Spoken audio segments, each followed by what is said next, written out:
Hello everyone, Angel Enoch here, and this channel is different from my other channel, which was doing YouTube readings of cards for anyone that needs help and support. I'm going to be restarting up that channel again, but this one specifically I am having dedicated towards angels, light workers, all the angel seeds out there that need either guidance with problems that they're facing or, to help us reach a better closeness to God. As we walk closer to God, all the blessings start to come because He knows what's right for us as our Heavenly Father, right? Whatever version of God you believe in. But I mean, He knows what's best for us, so why are we going to act like we know what's best and take things out of His hands? I've been doing a lot of spiritual work and working on a lot of things with myself, how my mindset has worked. And through the blessings of God personally, I have quit smoking cigarettes. I've even quit smoking weed in all forms, whether it's wax or flower. And it's just because I am going to be chanting and praising God with my lungs and my voice and my octaves. And this whole vessel is for God, so I'm not going to contaminate with any kind of smoke. I've become celibate. I can't talk. Because it's a holy sacred vessel for God as well and His work. And I'm not going to contaminate it with that of this world. So it's just been a lot of awakeness that I've decided to do for myself. I mean, everybody has free will here. That's what Earth is free will. But when you actually do have free will, can you actually let go of the things that you love or crave the most? That for God. Because that stuff doesn't exist in heaven, right? Man created most of this stuff, right? Man created a car, man created a house, man created a cell phone. Man created the use of smoking tobacco for the uses, right? And, created pods for smoking vapes, whatever, right? So, if you can put down anything that's here on this earth to go back home to God, would you be able to do it? I mean, that's easy for the physical stuff. The hardest part sometimes for people is their children, their family members, their brother, their sister, their wives, their husbands. If they're toxic for you and they're holding you back from God, would you be willing to let them go so you can actually have a place in heaven in the eternal? Because that's it. You're either going to choose heaven, you're going to choose God again and go back up. You're going to choose what's right there in front of you, which is not eternal. Nothing here in this world is eternal. It all rots. It all rusts. Anything here is not eternal. Only God is eternal in His love. So what are you going to choose? is the main question. So this page is going to be this YouTube channel is going to be intense. It's going to be kind of nit-gritty. But I will share with you my journey too, and what's led me to this point throughout these episodes. And my phone keeps slipping on me. Stop slipping on me. But yeah, my whole vision is to go ahead and make sure, kind of like in my car, trying to figure this out a little bit. Right, I'm trying to waste all my gas. So then I need the lighting though, because it's nighttime. So I'm over here like, let me figure out. But then if it beeps in the background, because I'm having to switch between having it off and on, so the lights don't completely out on me. Yeah, that's the reason why. Anyways, so usually I'm used to doing card readings, right? This channel I will be doing some card readings, but there's specific decks that I will be using, and that's not going to be tonight. That's going to be in future readings.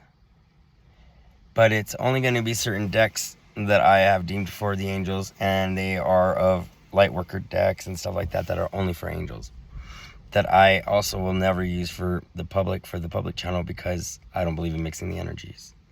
The public channel that I'm going to have again, we'll go ahead and have the oracle cards and stuff like that, like certain tarot cards and stuff like that, and that's for the public, the general public. This channel is specifically for angels, angel seeds, light workers, anyone who's on the path towards God. If that doesn't resonate for you, get off my channel. I don't have time to waste on you. Straight up. God doesn't have time to waste. So if this isn't for you, get off this channel. If you don't like what I have to say, get off. There's plenty of other people that'll preach what you want to hear. I'm not a preacher by any means of the regular, of the norm. I don't own a church. I'm not here for the money. I'm not here for this. This is God's word, and this is God teaching, and God's teaching should be free. Everybody should know about God's teachings. But I am not the one to waste my time. If you don't like what I have to say, if you don't like my spiritual beliefs, by all means, I'm not trying to tell you what to believe. This is for you. If you want to take it, take it. If you don't, you don't. If it resonates with you, go ahead. Take all the information you want. But if it doesn't resonate for you, by all means, go find somebody else that has teachings that you want to listen to. Because that's the thing. People will do that anyways. People pick and choose what they want to believe in anyways. So, by all means, it's free will here. It's a free country. By all means, do what you want. I'm doing what I want by being here. All right. So, not really been following the Bible my whole life. Like, as a young kid, my mom tried to push Christianity on me and stuff like that. I don't claim to be any specific religion. In God's eyes, it doesn't really matter what religion you are, right? Like, it's about your moral compass. Like, do you have a heart with unconditional love? Can you love thy neighbor even though they slandered you? Can you love your brother even though he slept with your wife? Can you, there's a whole bunch of different levels of unconditional love that you could be tested throughout life, right? Can you love unconditionally? Can you love unconditionally? Can you love without limits? When you lend somebody money and then your heart hurt that they haven't paid you back in a couple of days, did you really give that with unconditional love? No, you just was like, okay, they're going to pay me back. Boom, I just set a contract. Sometimes something happens in that other person's life. They wanted to pay you back and they feel really bad that they can't, and they don't know how to come to you. But now something else maybe popped up in their life, and you're going to make them feel full of regret. You're going to bring them doubt in themselves and make them feel bad over $20, really? Really, you're banking a friendship on $20. You're banking their happiness and everything off of $20. Whatever the amount is, I'm just saying $20 as an example. But you know what I mean? Like, even if for me, like, in the past, I used to work for this lady, and I saw how hard she was struggling with working. Over time, I was like, hey, here's $1,000, help you with your restaurant. There was construction that was mandated by the city. She had to move her restaurant, and there's a whole bunch of things that caused her to become financially behind, and I saw she was struggling on her own. Nobody's really helping her. So over time, I lent her like about $5,000. I never expected that back because I saw her struggling. Realistically, in my head, I'm like, oh, this lady, she's like, she's still trying to this day trying to pay me back. And I mean, it's so cute because like she doesn't believe in the bad karma of owing people things. That's not why I did it. And, that's the thing is, I don't care if I ever get the money back. The fact of the matter is, when you give from the heart, you want somebody to succeed, you want to do something good for somebody, that's what it should be. It ain't about a dollar amount. It ain't about anything like that. It just pains me to see how people are just so frivolous and greedy in the world. And you put in an attachment, a contract. What if somebody died before being able to pay you back, but they had every intention to pay you back? Oh, that person died and they were going to pay me back and I didn't get that money. Now I'm behind on this. Go make some more money. If it's that big of a deal, go make some more money. Because in the end of the day, money's just energy. Time is money, right? They say, but money's energy. If you're worried about that little bit of energy that you gave out, how much money have you made your whole life? All of us have, most of us at least, have made over $1 million in the course of our lives. We just don't realize it because it's split up amongst 30 years or whatever the case may be, right? Like 40 years, 50 years, right? It doesn't matter how long, but if you think about it, how much money have you earned every year? And then, times it by how long you've been working. A lot of us have made over $1 million and not even ever seen it because it's all split up and bills and all that stuff, right? But if you want to cry about a little like $500, $1,000, whatever it is, right? In the grand scheme of how much you've actually made, what kind of percentage is that really? And you're going to cry over a tiny percent. The thing is love, right? With love and it being unconditional. Love being unconditional. People want to say, I love you 100%. I love you 110%. 100% of what? I thought love was supposed to be unlimited. Like, Now you're limiting how much love you have to give to the world. You're limiting how much love you have to give to each person. Because eternal and infinite, which is God's love, is eternal. It doesn't end. It doesn't have a limit. It doesn't have contingencies. It doesn't have any of that. It doesn't have a timeline. It doesn't have any of the restrictions. It's indefinable.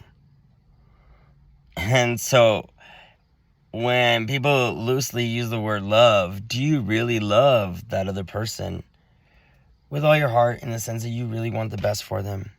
Do you want to see them succeed? That you want to see them triumph despite what they've ever done to you, what they've done to other people? You know, what is it? So I ask you that, you know? And on the other side of it, striking justice. Can you weigh your soul against truth and justice and being right and having integrity? Does your soul come correct? How do you come? Do you come correct or not? Because you don't come correct. If you're not able to come correct now with your soul and your heart at any point of your life and be like, God, yo, this is me being honest with you.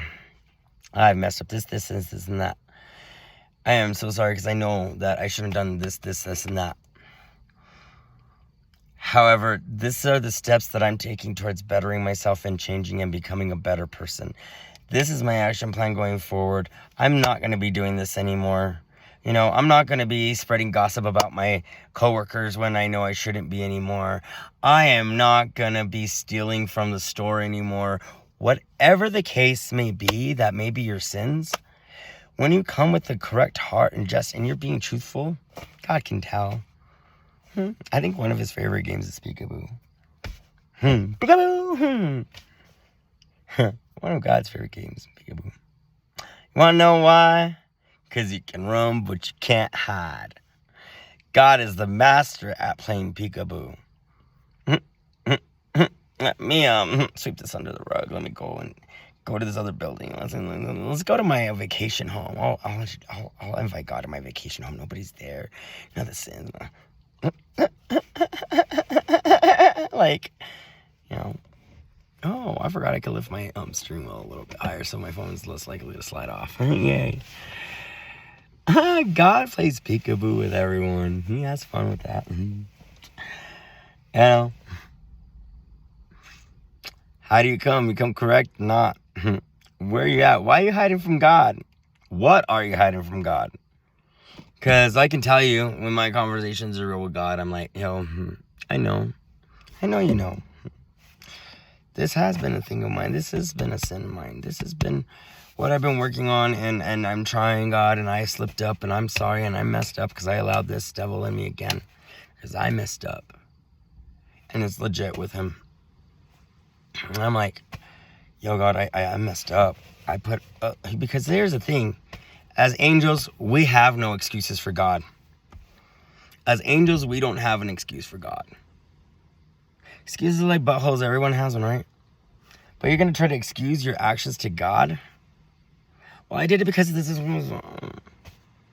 I did it because... What? You did it because why? Why? Because I was weak. Because I faltered. I did it because... God, I need your strength.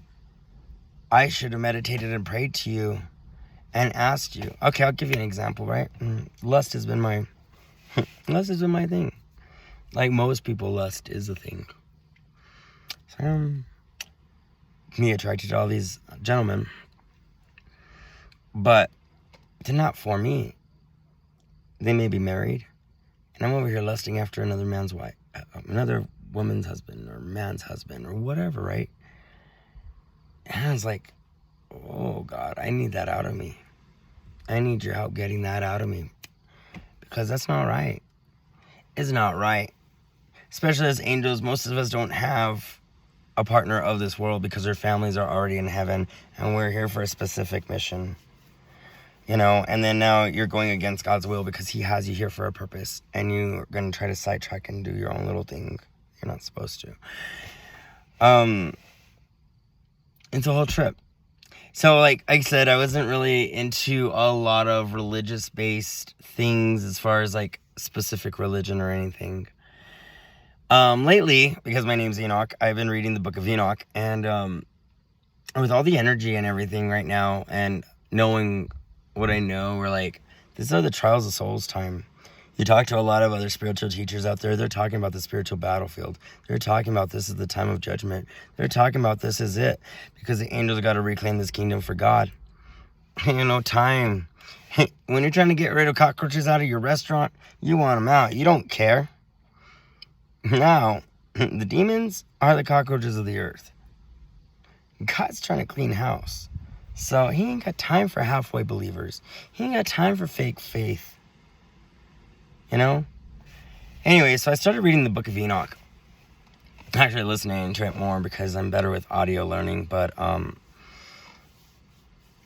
it's really interesting. So if you'll watch or listen with me as I read this, I have it pulled up on my iPad. Okay, so section 1, chapter 1. The words of the blessing of Enoch, wherewith he blessed the chosen and just, and who will exist on the day of the tribulation, when all the wicked and impious shall be removed. Just that first sentence in there says a lot. The words of the blessing of Enoch, wherewith he blessed the chosen. So those who walked with Enoch back in the day, and whenever judgment time is here, he is blessing those angels and those chosen who are trying to make it back up to heaven. All these angels will exist on the trials and tribulations where the wicked and the impious will be removed. Because it says again, the words of the blessing of Enoch, wherewith he blessed the chosen and just, who will exist on the day of tribulation, when all the wicked and impious shall be removed. So, again, it's cleaning house. It's cleaning kickaboo. Like these demons, these demon seeds, these people that work with devil energy, right? These people that work with devil energies and act like, oh, it's okay, I'll just quit tomorrow, or I'll just do this, no, you're gonna what? You should be clean now. You should be ready now. How do you come correct, or you don't? You're either ready or you're not. And that's where it's coming from. The second sentence. And then answered and spoke Enoch, a just man, whose eyes were opened by God, so that he saw a holy vision in the heavens, which the angels showed to me. And from them I heard everything, and I knew what I saw. But not for this generation, for the far-off generations which are to come. Again, this is a book back in the day, right? When I say it's after Jesus, I'm not too sure on the timology of Christianity so much on that, right? But it wasn't for his generation back then. It's the future generations. This is talking about Judgment Day. This is talking about apocalypse, whatever you want to call it. Judgment Day. It's not the end of the world as everybody thinks it's going to be. It's going to be a reshaping in God's vision. Washing the world of the sin. Washing the world of all the evil. And cleansing it. And so the angels can reclaim it. So it could be his world again. Because we're claiming it back for God. Everything belongs to God. Your car belongs to God. It wouldn't exist without him. Everything in this world belongs to God. So for you to say that you own a person or own a thing, technically God owns it all. He allows us these things. He allows us this vehicle to get to work. He allows us this home to keep us and our family safe. He allows us these things. Because anything can be taken like that from you in any way, shape, or form. Your freedom can be taken away from you like that. So, and it's always this whole excuse of like, oh, I'm trying, I'm almost there. I'm almost at the finish line, I don't know. I'm going to walk instead of running. I'm going to take my time. I'm going to take a little break here. I'm going to sit here. All right. I guess I'll head towards heaven again. Before you know it, heaven's doors are closed and you took too long. Because God is waiting on us. The thing, God waits on us. We're not waiting on God. He's eternal. God waits on us to catch up to him, to realize, especially with the mental chatter. When we're praying to him, it's all us asking them. Usually, I talk to God on the regular. I'm like, yo, check out that family. Look how cute their dog is. Oh my God, God. Look at what a blessing that is. Look at how happy they are. That's a blessing. That's beautiful. And then I thank him for the food. I thank him for everything he provides, like everything, and I welcome him into my daily life every day, all day long. That's how it should be with God. If you're not doing that, you're doing something wrong. If you're not inviting God in every aspect of your life, it doesn't matter how embarrassing it is. It doesn't matter. Like when I was working and I just didn't know where else, so I was using the restroom and I was praying to God. I'm like, I'm so sorry, I'm praying to you in the restroom right now, but I need help with this situation. You think God really cares about the fact that you're using the restroom in the moment? And the fact is that you're reaching out to him and you're building that relationship with him in the soul level. What's in your soul? What's in your intentions? What's in your heart? He's seen you naked anyway. He's seen his baby. He's going to see you. He's seen everything. It doesn't matter to him. If you think it's embarrassing, the irony, I was doing chants at the gym. I do chants in the steam room with my ohms because it vibrates off the walls in there, and it echoes, and I could feel the vibrations. And I'll tell you, there's some people in there that are like, wow, you really go hard on that chanting. Like, I could feel it. It's really cool. And like, some of them ask me like what kind it is, and I'm like, it just is my angelic prayers that I do. It just come naturally to me. Ever since I've been on the spiritual quest, it just kind of came to me, and I've been able to do these chants, right? Then you have the ones that can't stand it, because if you can't stand an angel praying, there's something wrong with you. You're not an angel. You're the other. You're a devil. I had someone tell me, can you please stop doing that? It bothers people.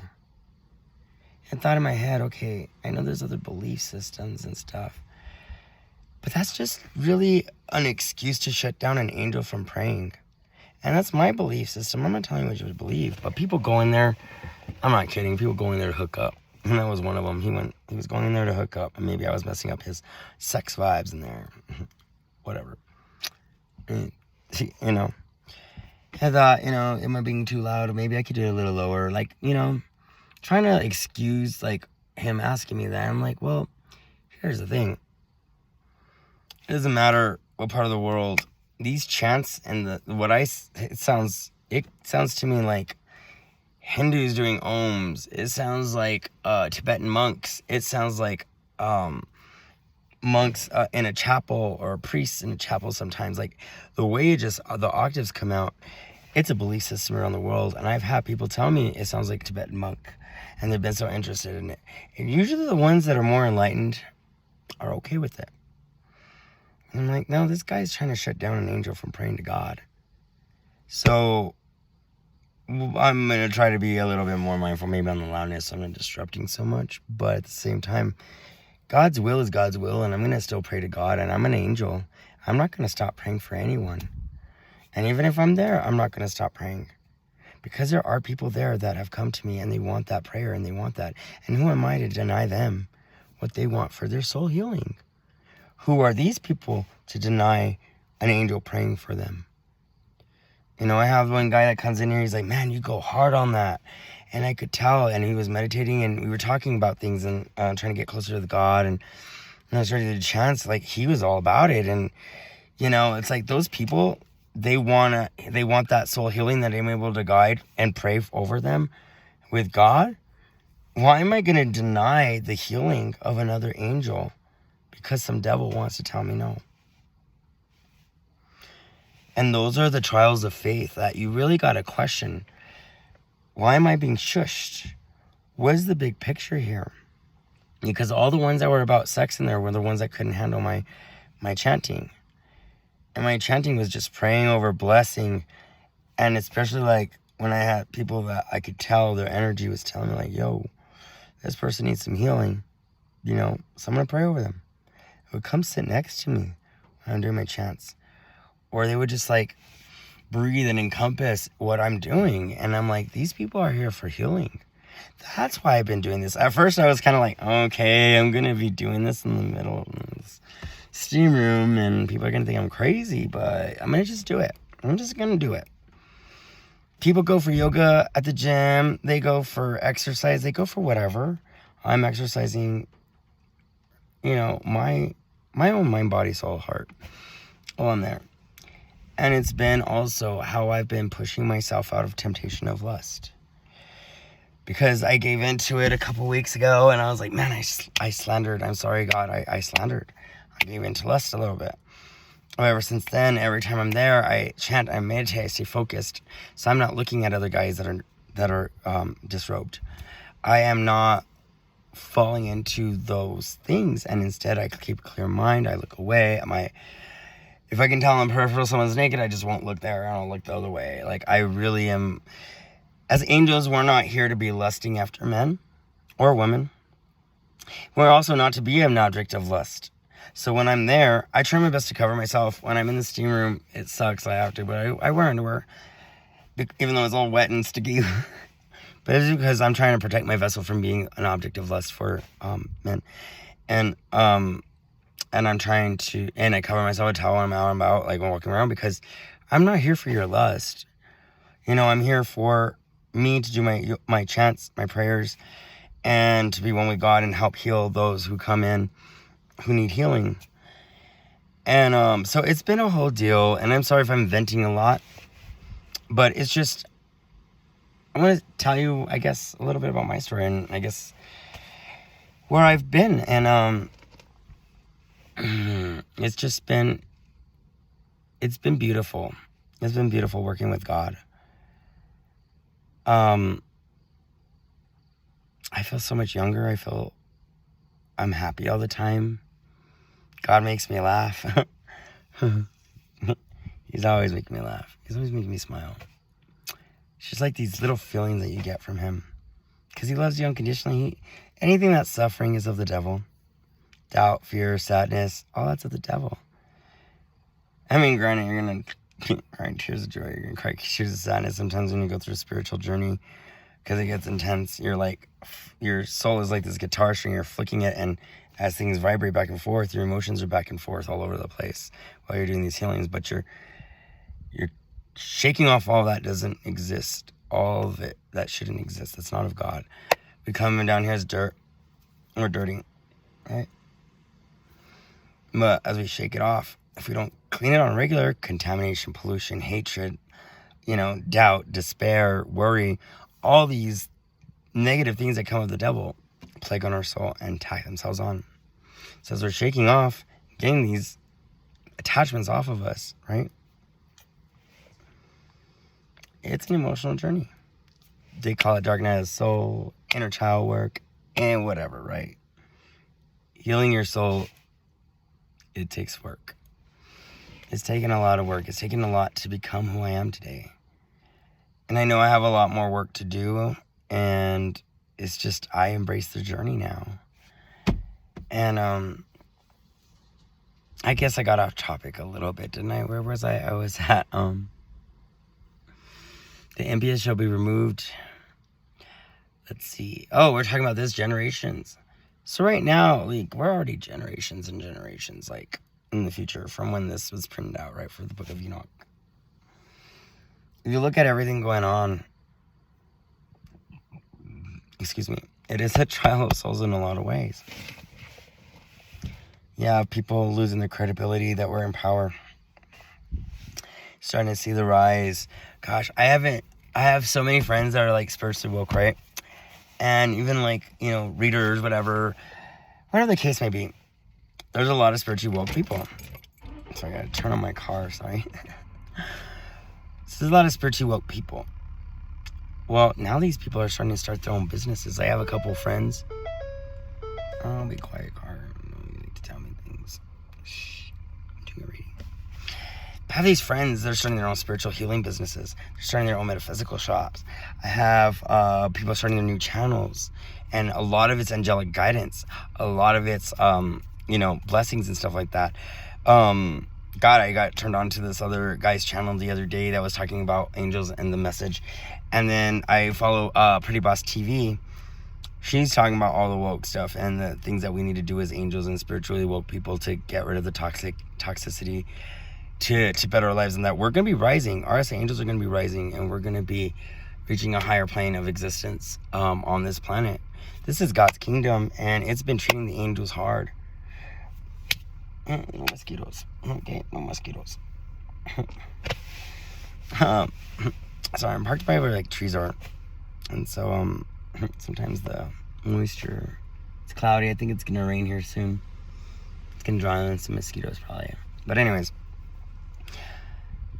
being an angel is a long and lonely road. And I know. Trust me, I know. Oh, that's a baby moth. I still don't want you in here. You're gonna irritate me and distract me. Alright, got it? Yeah. Oh, go. Get out. Go. The door's open for you. Go. It's because my lights are on, so it's like, I come to the light. Everything's always attracted to the light. Ever feel that? Ever feel that as a light worker, as an angel? Everything's always attracted to the light, right? You get the weirdest attention. You get people to tell your life story. You get everybody's all up in your biz. What are you about? Oh, this person's different. They're this or that, and we're going to talk slander against them. And it's a whole thing. Like, being an angel is not easy work because people expect you to be... Okay, I gave you a warning. Being an angel, it's like...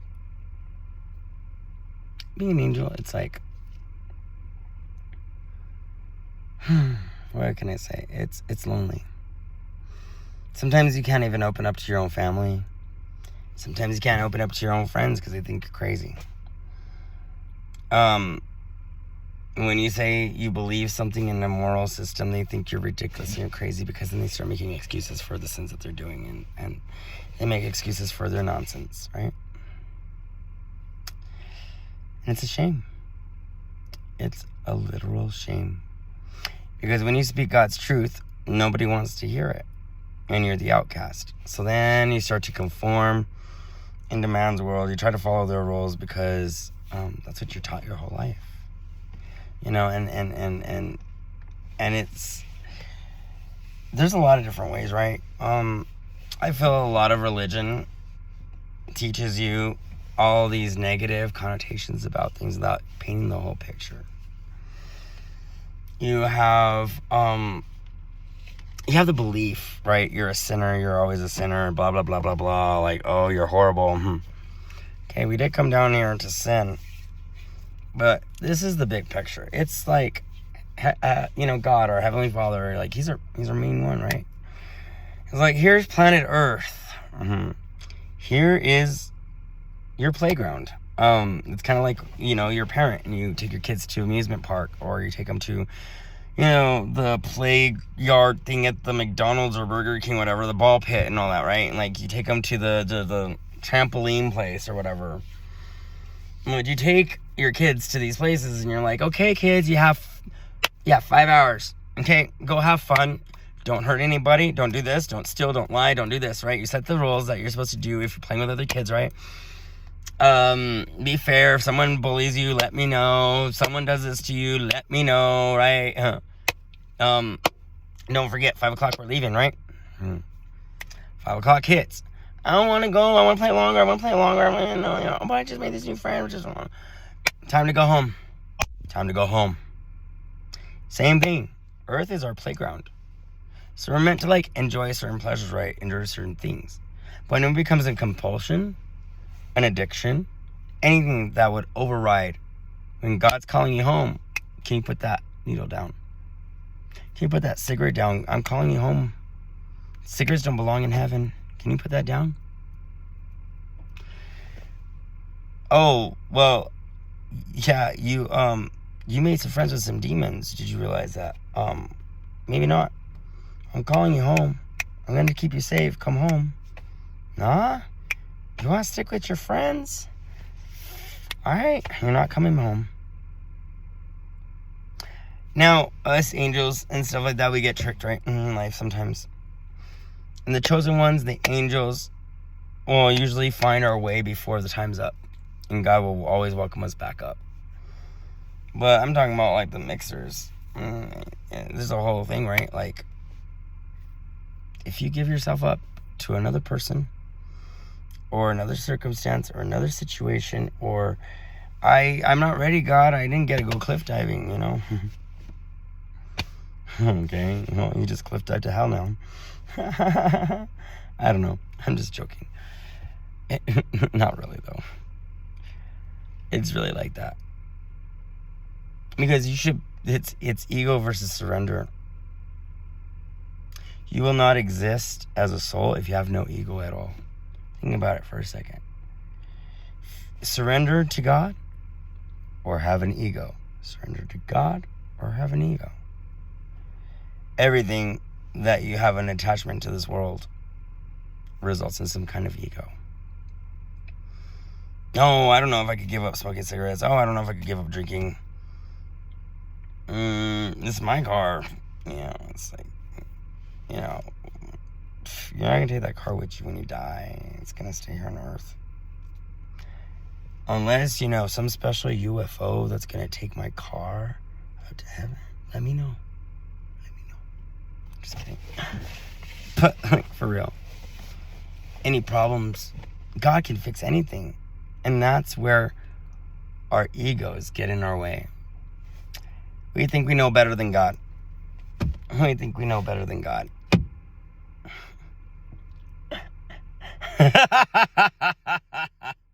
I'm sorry. That's exactly what I felt God was like.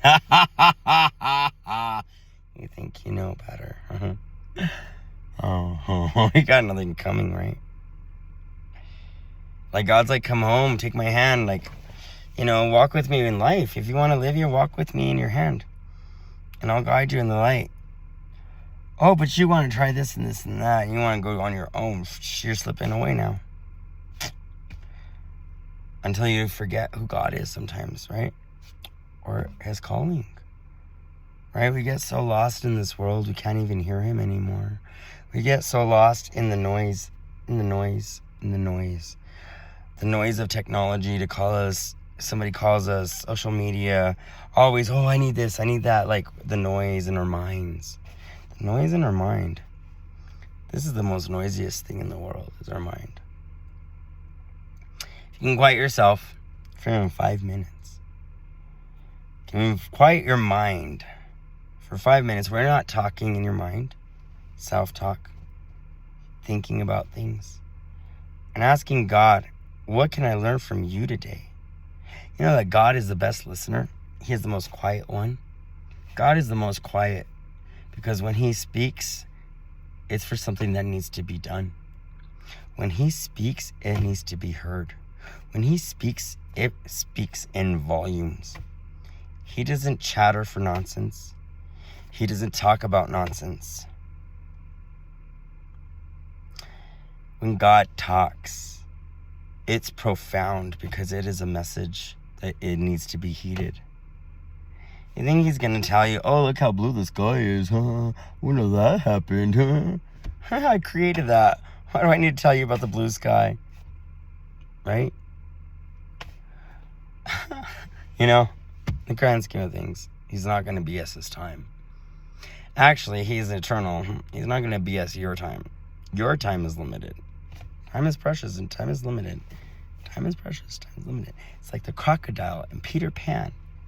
You ever watch that? Where Captain Hook is like, he's gonna get me, And he had the little tick-tock because the crocodile swallowed a clock. So you hear the little tick-tock, tick-tock, tick-tock. Time is coming. Captain Hook, your time is coming. Mr. Devil, trying to catch the angels flying around, right? True happiness and love, right? Happiness was made him fly in Peter Pan. True happiness. But what does happiness come from? It comes from true love. The love of something, right? It makes you so happy. So all in reality, those kids are flying on love. They're angels. They're whatever. Flying on love. The innocent. Flying on love. And the devil's trying to get at them. Tick, tock, tick, tock. The crocodile's coming. He ain't coming for the kids. He's coming for you. He already got you. Part of you. And you're worried he's going to come back for your other hand and the rest of you, right? Y'all got one hand. That's why you got a hook. Tick, tock, tick, tock. It's a trip. I've been actually analyzing a lot of Disney movies, and I know they're based on some grim fairy tale, whatever nonsense. I've never really read the original. But anyways, you really take these Disney movies, Snow White, well, you know, The Little Mermaid and all that stuff, right? Little Mermaid, let's take that one for example. She falls in love with what she decides is going to be her divine partner. This mermaid, right? And she loves him so much. She wants to be of his world. She doesn't want to be of her world.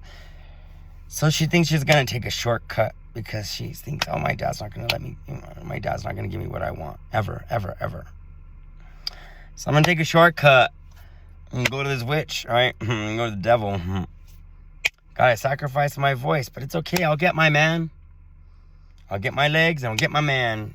3 days to do this, right? Conditions and contracts have already been set. And if you can't get this guy to kiss you with true love and fall in love with you for who you are, your soul's mine, is what the devil said. In the end, there's a whole battle that goes on, right? In the end, her dad, which is like God, says, okay, you really love this man. You really want to be of this world. And you want to do it because of love and not foolishly going into it. I'm going to grant you it with no strings attached. You don't lose your voice. You get to keep everything you had and you get your man. Just don't forget me. And that's what God does. He grants you blessings, but don't forget God. Don't forget God, because he granted that for you out of his love and kindness. He created this world for us. This world is beautiful. You look at the trees, you look at the sky, you look at the ocean, you look at all of that God created. You look at everything that's healthy for us to eat. The nuts, the berries, the everything that's provided for us. The combinations of cooking that we can make anything out of. Like, there's infinite possibilities with cooking. And that is how God expresses his love. Through art and cuisine and music.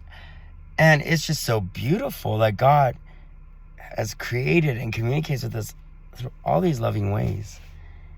He doesn't just communicate with us one way. He communicates with us so many different ways. Numerology, messages through people that you just randomly bump into and they say, wow, I love your shirt. And oh my gosh, you have a beautiful smile. Didn't that make your day?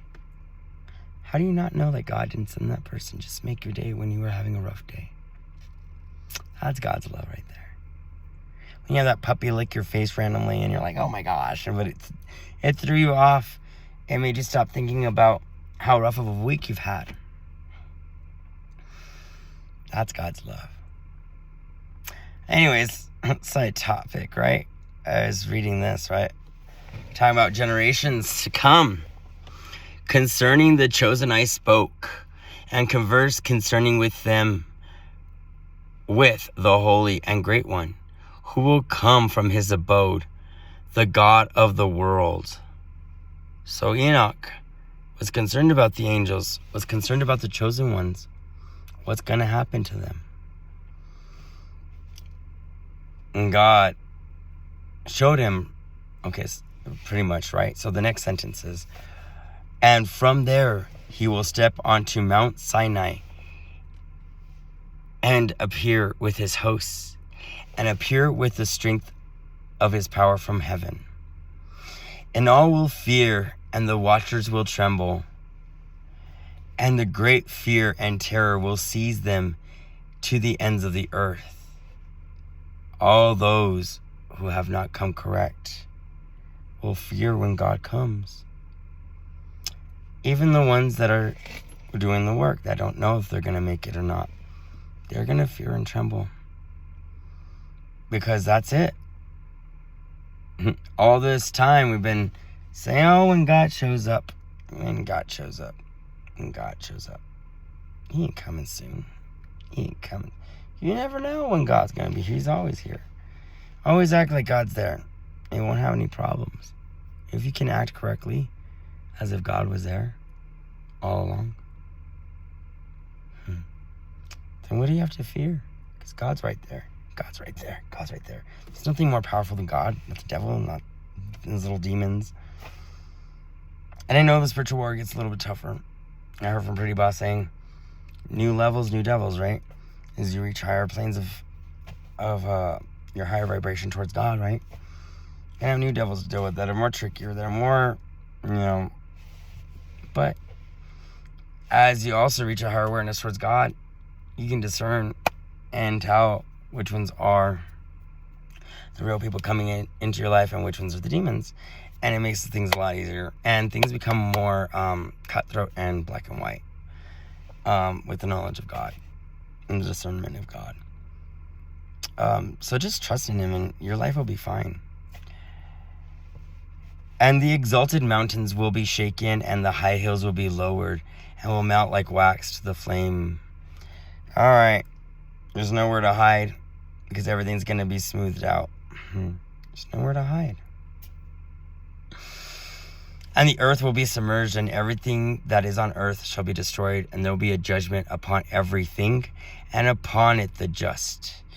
But to the just He will give peace and protect the chosen, and mercy will abide over them, and they will all be God's, and the prosperous, and will be prosperous and blessed, and the light of God will shine for them.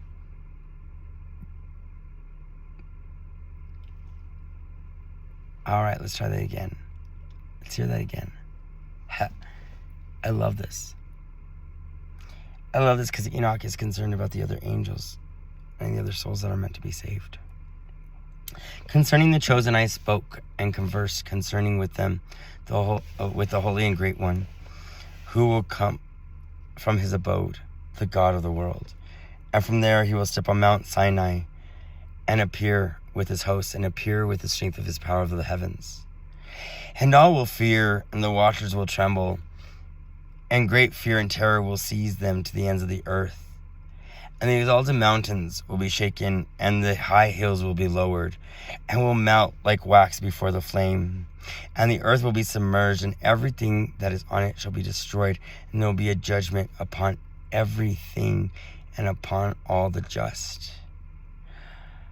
But to the just He will give peace and protect the chosen, and mercy will abide over them, and they will be all God's. Not saying that they're going to become gods, but that they belong to God. In other words, it's possessive. And will be prosperous and blessed. And the light of God will shine on them. This is for God to reclaim His kingdom for His angels at that point. All nonsense aside, He's going to destroy all the nonsense. Level out the playing ground.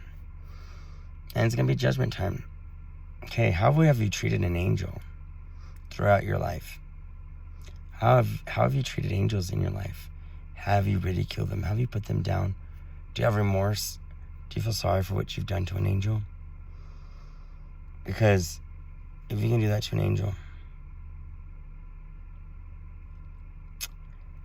what do you do to your fellow man? And behold, He comes with myriads of the holy to pass judgment upon them, and will destroy the impious, and will call to account all flesh for everything the sinners and the impious have done and committed against Him. Because you do something against an angel, you're doing it against God's children, you're doing it against Him. Because we are the witnesses. We are the witnesses of God. We're not the judges. We are the witnesses and we're the jury. But God is the judge. God's will. But we're here. Our souls are a witness. Our souls are record keepers. Contracts, anything. You sign into a workplace and you put your heart and soul right into it. But you're putting that soul into it, trying to make the business a better place because you believe it's symbiotic. And then your boss lies about you and slanders you, and you lose your job or something happens. Well, now you just slandered against an angel, and if it wasn't true, which usually as angels we live by a code, right? We're not going to steal, we're not going to lie, and do all this nonsense stuff that most people do. Usually we're honest in those circumstances. So you did that to an angel, you did that to God's child. I feel sorry for you. And how many of other God's children have come to work for you and you've done that to them? And that's why it's not just like, oh, it's because of one person. It's because how do you carry your business? How do you carry yourself? And how do you carry things? If it's on the regular that you're hurting angels, well then, yeah, you're going to get your come up to heaven to be judged, to God to be come. And then you're going to get your come down. As up, it goes down. Everything goes up. Let's come down. So, it's just how it goes, right? It's kind of like how you plant your seeds and it grows up, right? Trees go in the ground and come up. What goes down comes up. What comes up goes down. It's a whole thing. It's wavelengths, right? Vibrations or frequencies. What goes up, comes down. What comes down, comes up. Until it's level. Flatline is dead, right? Anything that's dead is flatlined. So if it's living, it's always ups and downs.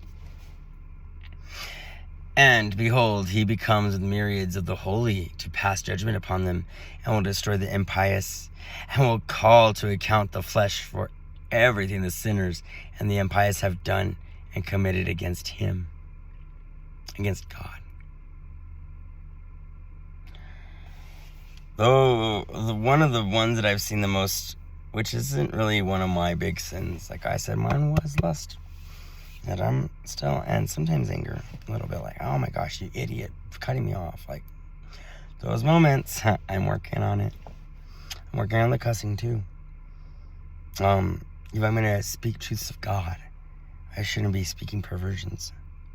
It's a whole thing that I'm working on myself.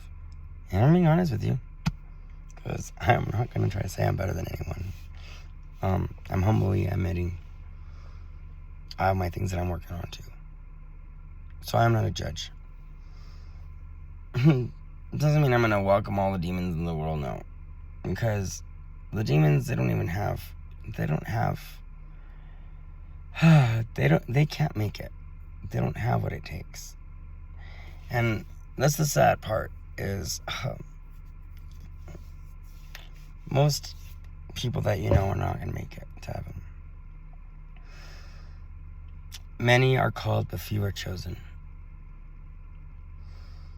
But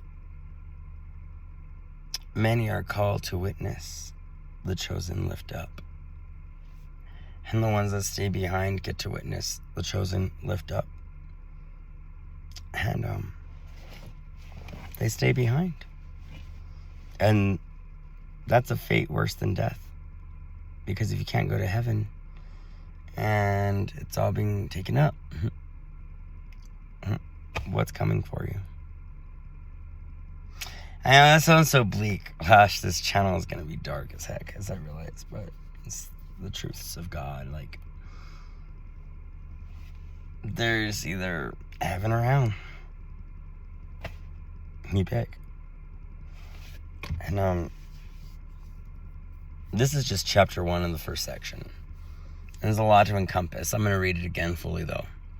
The words of the blessing of Enoch, wherewith he blessed the chosen and just, who will exist on the day of tribulation, when all the wicked and impious shall be removed.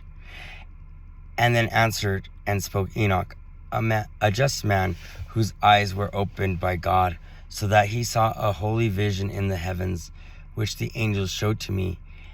And from them I heard everything, and I knew what I saw.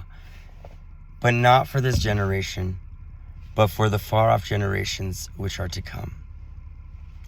Concerning the chosen I spoke, and conversed concerning with them the holy and great one, who will come from his abode, the God of the world, and from There he will step onto Mount Sinai and appear with his hosts and appear in the strength of his power from heaven.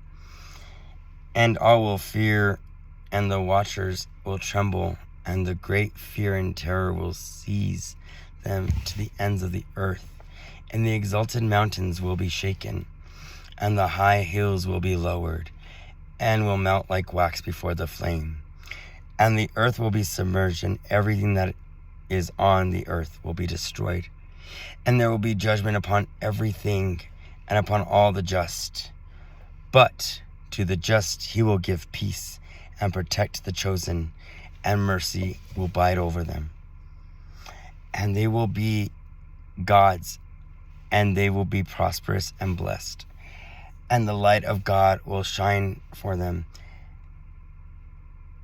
And behold, he comes with the myriads of the holy to pass judgment on them. And he will destroy the impious, and will call to account all flesh for everything the sinners and the impious have done and committed against him. It's a lot to think about, right? You know, this earth, this plane that we exist on, and it's the free will zone. It's the middle ground between heaven and hell. And God's cleaning house from the cockroaches. God's cleaning house from the cockroaches. He's going to clean house for his angels. Our mission here is to be able to be spiritually woke and safe in our minds, get ourselves back. So then we can start doing the teachings, the healings, whatever. All of his angels have different purposes on this earth. And there's too many projects for one to really do fully, right? If someone's going to be a healer, that takes a lot of work, right? To be multifaceted and be a jack of all trades in the angelic world is still going to be limited on each scope because, there's a lot. There's so many angels. We're scattered all around the world to out different sections, factions, whatever. We're also kind of like how you get pulled over by a cop, right? And they run your plates. And that's what we do with the souls. When we're next to somebody, whether we realize it or not, we're running their soul plates. A lot of times they will admit their sins to us. A lot of times they will have real guilt to us. And they don't even know why they're talking to us about that. But it's because we're meant to create some kind of healing or absolution or something's coming out of that. If they come with us with false apologies, right? They're sorry, but they're not. Or they make excuses or, they know they shouldn't, but they're going to do it again probably in the future. Not sure if they're going to be done sinning that way. Well, that's all being recorded. And like I said, we're the jury. We're the witnesses and the jury for God to create his judgment. Now, again, that big word sinner, right? When you hear you're a sinner, you're born a sinner, you're nothing without God and all that stuff, all that negative connotation that I just hate with those belief systems. And there's several of them that do it. So I'm not naming them. In certain churches, there's certain churches and certain belief systems, monasteries, whatever, that are more positive approachment. And then there's ones that try to instill fear and doubt and you're disgusting and you're nothing without God and all this, right? Yeah, I get. We wouldn't be here without God. But the other side of it is God put me on here for a purpose. He put you on here on purpose. God put everyone here on this earth for a purpose. Everything exists here for a purpose.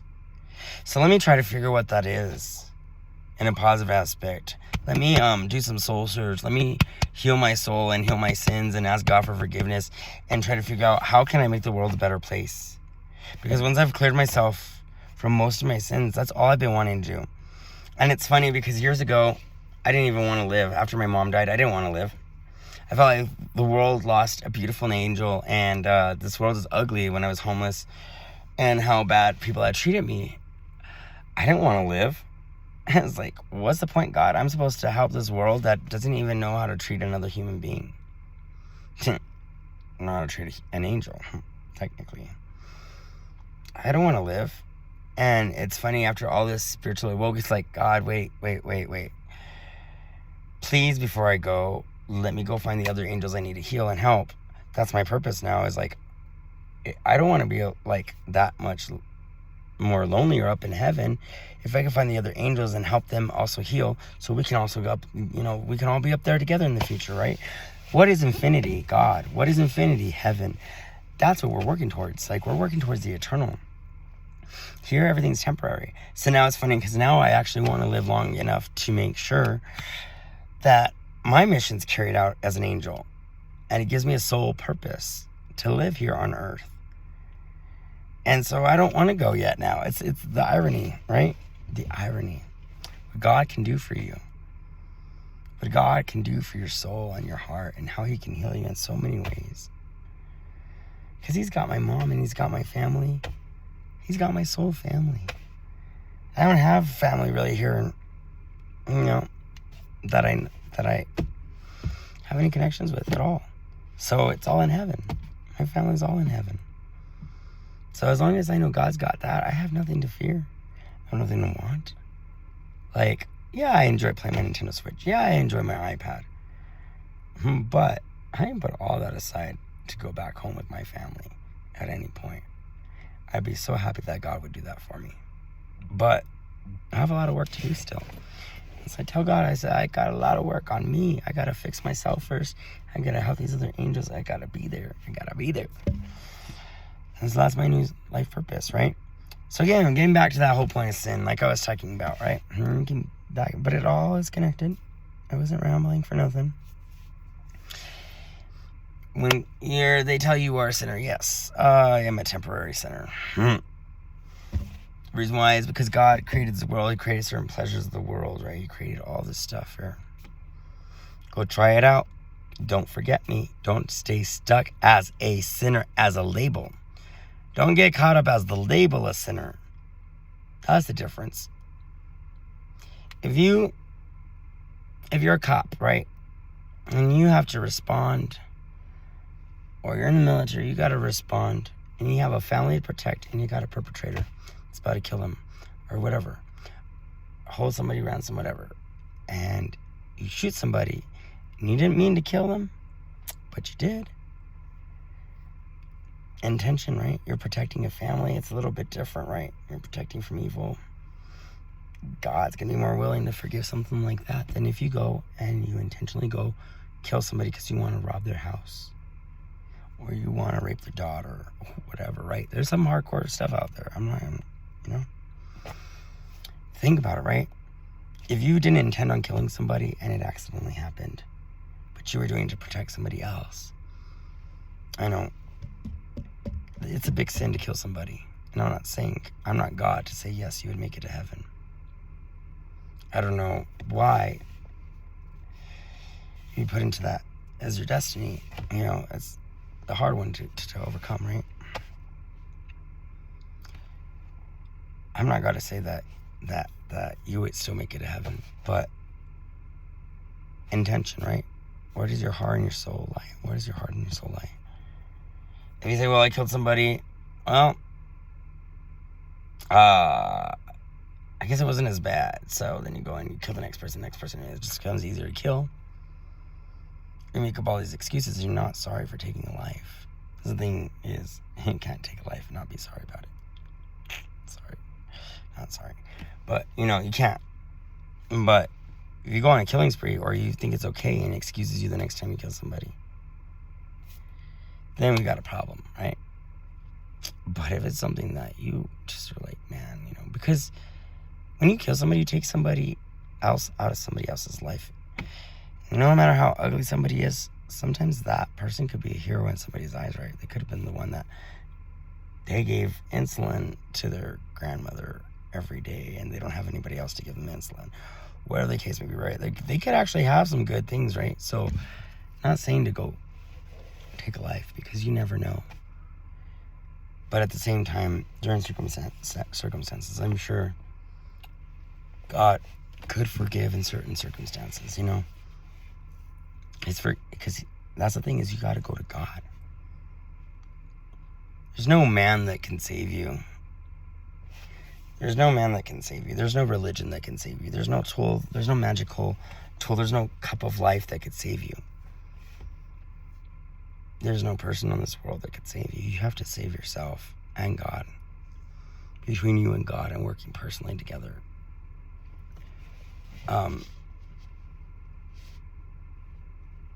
Yeah. But to be a sinner, to be... You're going to be slinging pills on the side for some extra money. Yeah, no problems with it. Okay? You're poisoning somebody else, and you're getting a come up out of it. And it could be as minor as, I'm going to pull out alcohol for my buddy because he's underage. You're poisoning your buddy now. You know? And because alcohol, drugs, whatever, technically they poison you some way. That's why you get impaired or whatever the heck, right? You get the high. For the most part, right? So, like, you're going to poison other people, but you're going to make it okay because I'm like, well, they bought it themselves. They knew what they were getting themselves. But you're supplied it. What are you supplying to the world? And the biggest one that gets me with moral compasses with people is with integrity and honesty. So you're going to buy this Gucci cologne for $20 off this person that stole it from a store. You're gonna buy this hair blow dryer that you just know you need because this person's selling it for $10 instead of $60 at the store. So now you are rewarding someone who stole. It doesn't matter if it's from a company. Still, the Bible doesn't say thou shalt not steal from each other. It says, thou shalt not steal.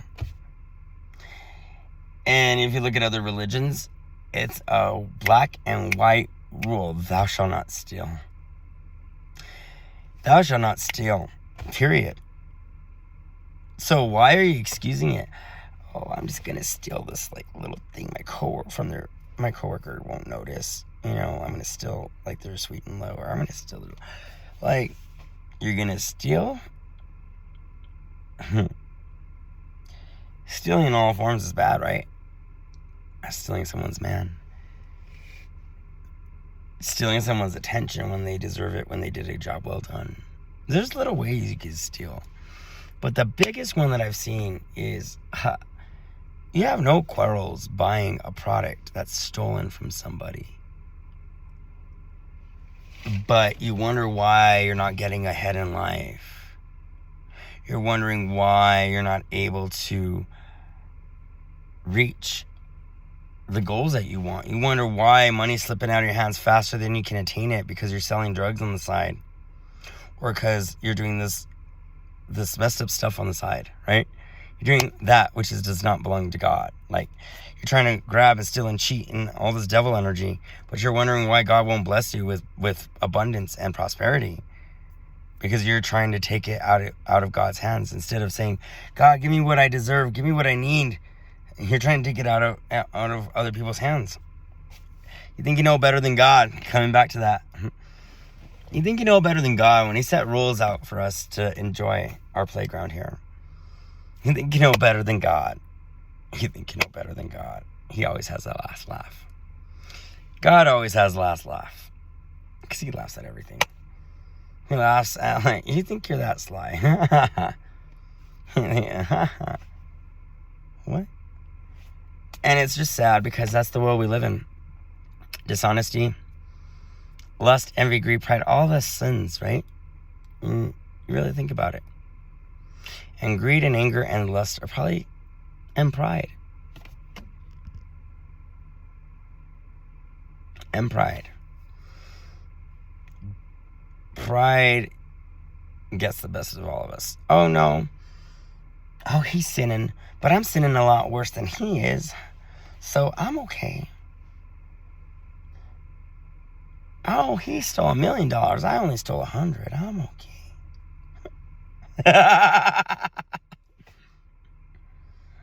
You know?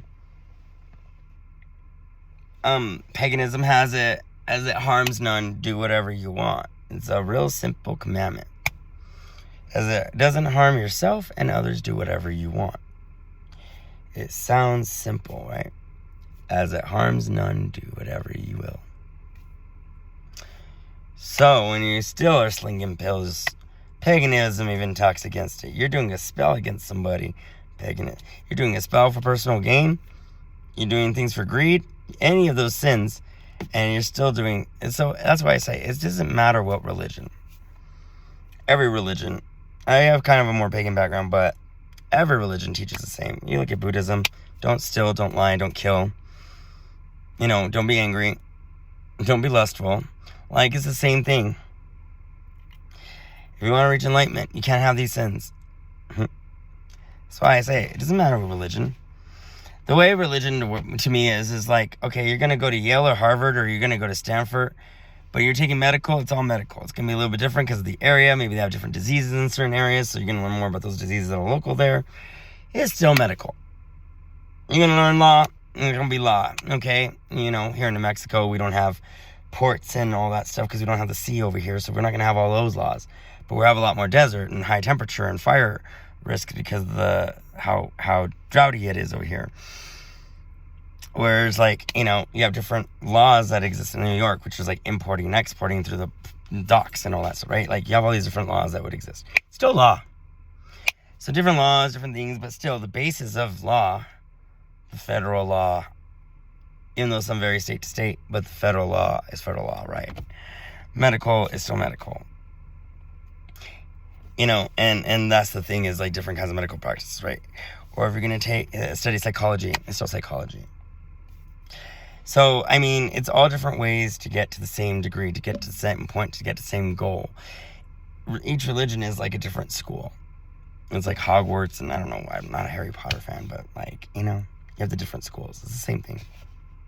Different types of angels, different types of demons, different types of humans and hybrids and whatever mixes you have throughout existence. But nonetheless, people get greedy and they get cocky. And the main thing they get cocky with is time. I've got time. I'm on my time, not on God's time. I'm on my time, not on... What? God's eternal. He ain't on your time. He's waiting on you to catch up to him because he's eternal. Like, he'll always exist. He ain't waiting for you to exist. He ain't waiting for you to die because he'll always be. So I don't know what you're thinking, like, when you think you got all this time in the world to come correct to God. Because you're either ready now or you're not. In God's eyes, right? You're either ready now or you're not. You're either preparing yourself now or you're not. And I'm not saying you have to be ready today in God's eyes, right? But if it's coming soon and you don't know when it is, wouldn't you be rather prepared than unprepared? I'm going to leave it with that. I know there's a lot to envelop. I need to rewatch this video myself because I've mentioned so much, and I don't know if I went completely off. It's just been a lot of teachings that have been coming to my head over the last couple months, and how things have been opening up to me, and so it kind of came out like split pea soup, right? But there's going to be more of these, and each Sunday I'm going to come up with a different topic. Maybe next week I'll go over chapter 2 as Stroll Sundays continue. So Sundays I'm going to do Soul Stroll, which is going to be a spiritual talk like this. And it's going to be each Sunday. I'm going to post a video, and it's either going to come from some kind of spiritual teaching, or it's going to come from, I have my angel cards, and it's just going to be whatever topic needs to be discussed that day. I didn't know how I was going to start the channel, so today was kind of like my little tester. It came out to be like a little over an hour, almost an hour and a half. Excuse me. It's like, when I speak truths, burps come out sometimes. Anyways, but yeah, I didn't know how this was gonna work out, so this is my little trial for the Angel channel. I'm gonna go ahead and post this because I feel like there's a lot of messages here, And if you have any other, like, so we're all learning from each other, right? So whatever your belief system is, right? Whether it's Christianity, Buddhism, Hindu, if you have any insights about what you think this whole section of this Book of Enoch means and your interpretations, I mean, I would love to hear what you guys have to say, or like what you're battling, or what you're going, or what you're having struggles with on your angelic purpose. Please comment in the comments. Like, we're all a network and community. Please like, share, subscribe with any of those who you feel needs these messages, needs some guidance. Share this channel to them. You know, see what they think. But I'd like to hear your comments in the comments below. I'm gonna be doing different themed readings, different part and prophetic messages throughout the week, each week. So depending on the day is gonna have a different theme. I haven't decided on all the other ones. I know Sunday's gonna definitely be my soul stroll. Thinking like Friday be like frequency Friday. Try to figure out how to align frequencies and get people in a good set for the weekend and everything. And stuff like that. So just stay tuned and I'll figure it out. And if you have any ideas too, just let me know. Thank you again for watching this video. And again, like, share, subscribe. And blessed be to everyone. God bless everyone. And I will see you on the next video. Thank you for watching. God bless.